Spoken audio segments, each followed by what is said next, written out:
বুধবার আগরতলা টিএজিএ অফিস পরিদর্শন করেন কৃষি মন্ত্রী রতন লাল নাথ এবং পরিদর্শন শেষে কৃষকদের বিভিন্ন উন্নয়নমুখী পরিকল্পনার কথা বলতে গিয়ে তিনি বলেন, কৃষি ক্ষেত্রে ফুল চাষে কিভাবে স্বাবলম্বী হওয়া যায় তার বিভিন্ন দিক নির্দেশন করছে কৃষকরা।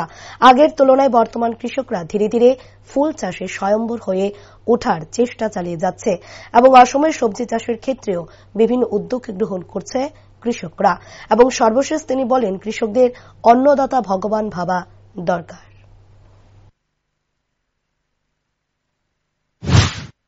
তো এখানে কৃষি কিভাবে উঠছে এবং ফুল চাষে কিভাবে স্বাবলম্বী হওয়া যায় আমাদের কৃষকরা দেখাচ্ছে। যদিও এখনো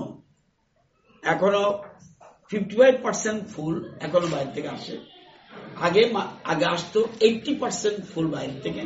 এখন আমাদের কৃষকরা ধীরে ধীরে ফুল চাষে স্বয়ংবর হওয়ার চেষ্টা করছে এবং অসময়ে সবজি কিভাবে করতে হয় এরা জানে। এখানে এটিএম বিটিএম কথা বলছে, অফিসাররা তো জানেই, তারাও জানে। তো এখানে এসে তাদের কি সুবিধা অসুবিধা, যেমন আমাদের দেখবেন আপেল কুল, এটা একটা এই রাজ্যে খুবই ভালো হচ্ছে।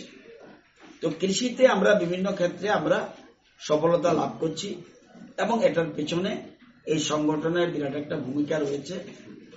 এবং আমরা দেখলেন কিছুদিন আগে 24 তারিখ, আজকে কত, একদিন আগে প্রধানমন্ত্রী আবার ত্রিপুরাতে 50 কোটির উপরে টাকা পাঠিয়ে দিচ্ছে ডাইরেক্ট কৃষকদের হাতে। কারণ কৃষকরা যদি না থাকে, এই যে আমি দুপুরে রুটি খেয়ে আসলাম, এটাকে আমি বানিয়েছি।